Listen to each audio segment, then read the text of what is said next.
Здравствуйте, дорогие одиннадцатиклассники! Алгебра и начало анализа, 11 класс. Тема урока – 3 правила нахождения первообразных. Сегодня на уроке нам предстоит изучить 3 правила нахождения первообразных, рассмотреть применение всех правил нахождения первообразных совместно, показать типовые задачи самостоятельных работ с примерами нахождения первообразных.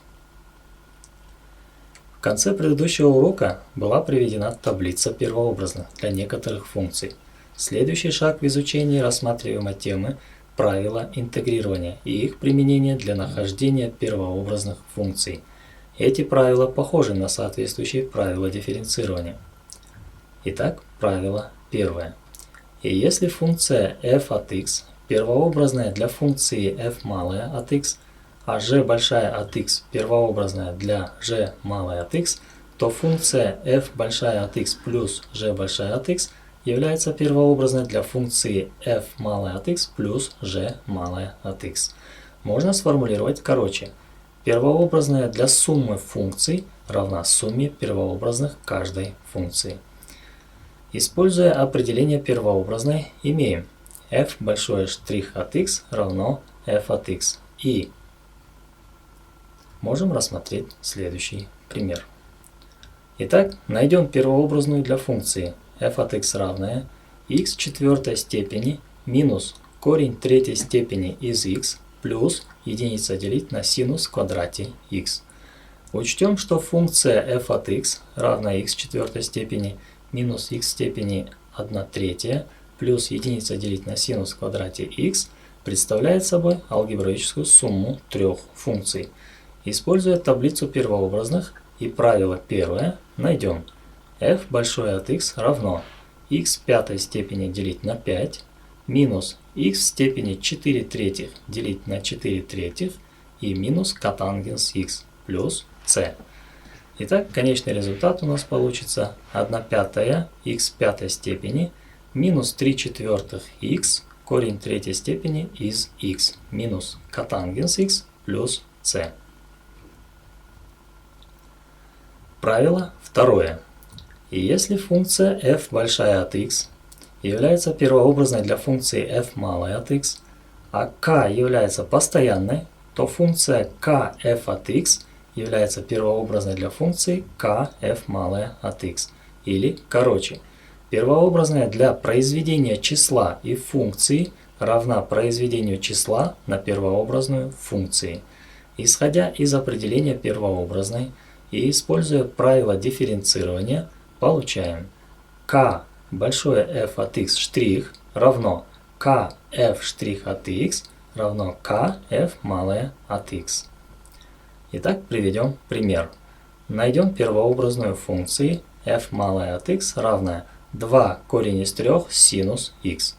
Используя рассмотренное правило и таблицу первообразных, получаем f большое от x равно 2 корня из 3 минус косинус x плюс c, что получится минус 2 корня из 3 косинус x плюс c. И, наконец, правило третье.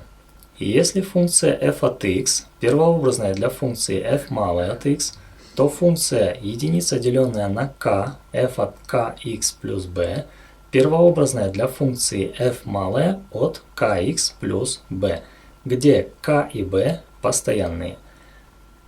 Короче, первообразная для функции, зависящей от аргумента kx плюс b, где k и b постоянные, равна произведению числа единица, деленная на k, на первообразную для функции от x при значении аргумента kx плюс b. Учитывая правило дифференцирования сложной функции, получаем единица делить на k, f большое kx плюс b штрих равно 1 делить на k, f большое штрих kx плюс b умножить на k, что равно f большое штрих kx плюс b, а это равно f малому kx плюс b.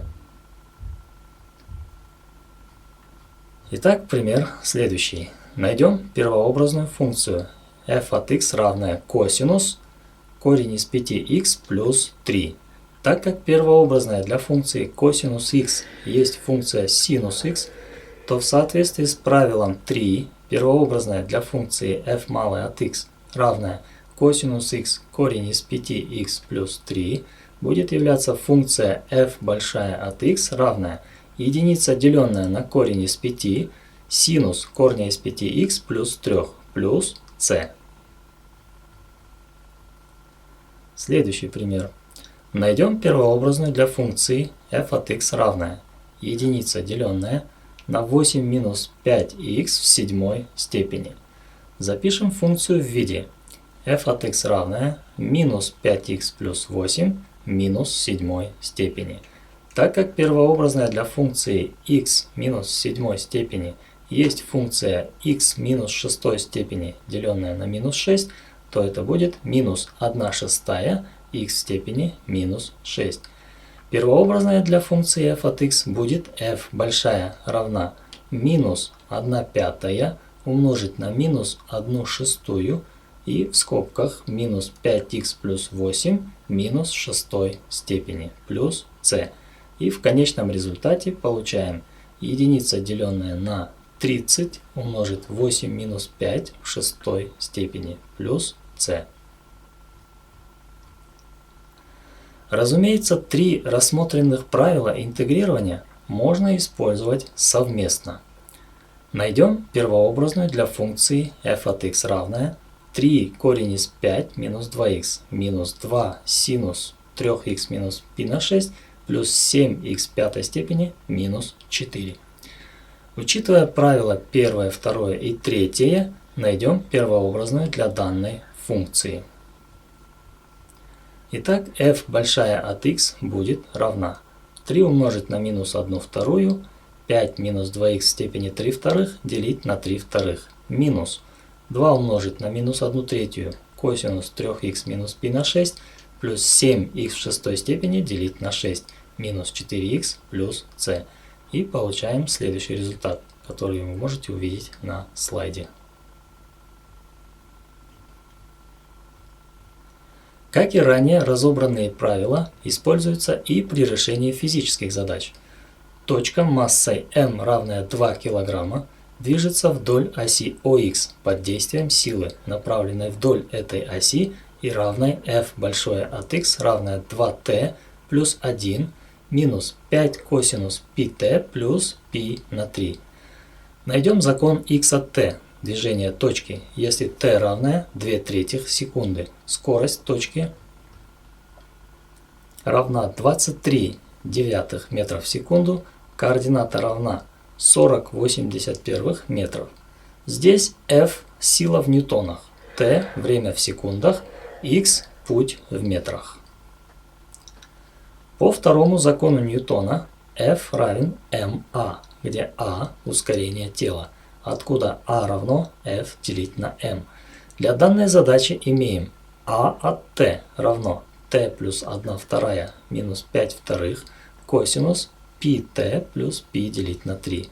Скорость тела v от t есть первообразная для ее ускорения, поэтому находим v от t и отсюда вычисляем постоянную c1. Определим ее. Она будет равна 2.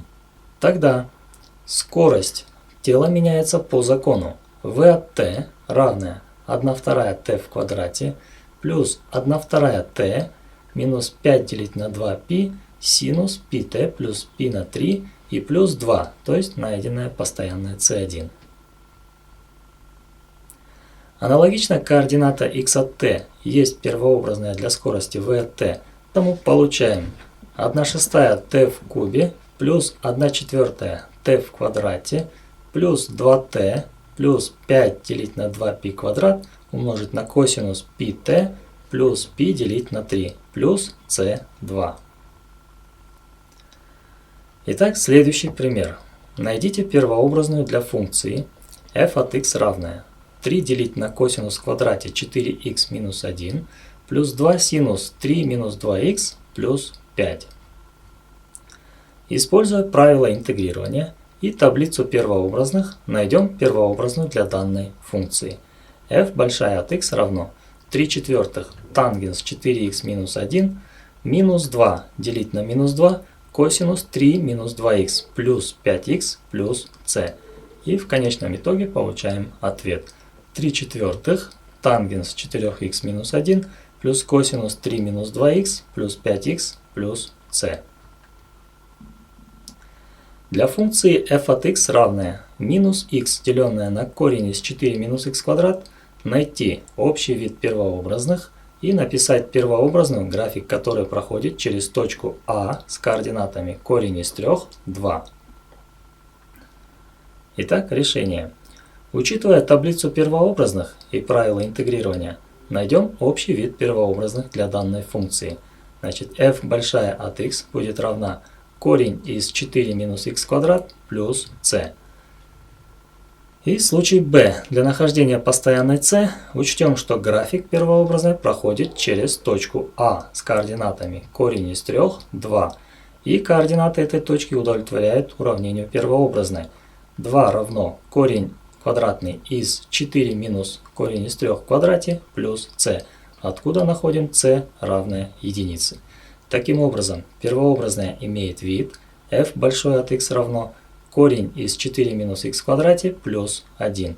Ответ f от x большое равно корень квадратный из 4 минус x в квадрате плюс 1. В следующем задании для функции f от x равная синус 5х косинус 2х нужно найти общий вид первообразных. Используя формулу преобразования произведения функции в сумму, данную функцию запишем в виде f от x равно 1/2 синус 3х плюс синус 7х. Теперь, применяя таблицу первообразных и правила интегрирования, найдем первообразную для данной функции. Значит, f большая от x равно минус 1/6 косинус 3х минус 1/14 косинус 7х плюс c. Найдем уравнение кривой, проходящей через точку А1, 2, у которой тангенс угла наклона касательной в каждой точке в 3 раза больше квадрата абсциссы этой точки. Пусть дана функция f большая от x. Тогда тангенс угла наклона касательной по условию задачи тангенс альфа равен f большое штрих от x равно 3х в квадрате в каждой точке x. Таким образом, надо найти первообразную f большое от x для функции f малое от x равное 3х квадрат. Получаем f большое от x равно x в кубе плюс c. Так как график этой первообразной проходит через точку А с координатами 1, 2, то координаты этой точки удовлетворяют уравнению первообразной. Имеем равенство 1 в кубе плюс c равно 2, откуда постоянная c равно единице. Таким образом, уравнение заданной кривой f большое от x равно x в кубе плюс 1. И в заключение сделаем ряд важных замечаний. Имеется существенное отличие в правилах интегрирования и дифференцирования.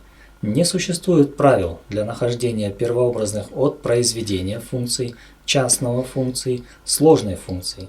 При нахождении производных такие правила имеют место. В связи с пунктом 1 процесс интегрирования намного сложнее операции дифференцирования.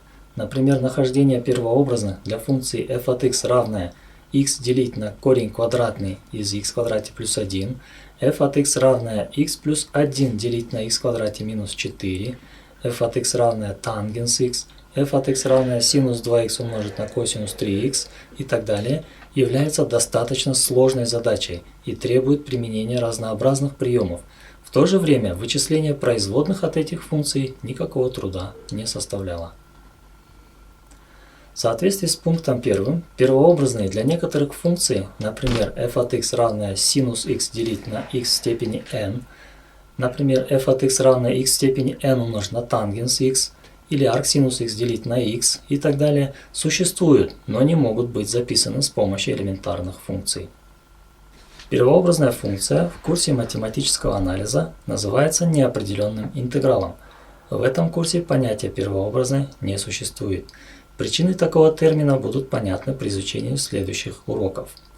Дополнительно будут рассмотрены основные методы интегрирования. Фактически в школе изучается только один способ – табличное интегрирование, который пригоден лишь для самых простых функций.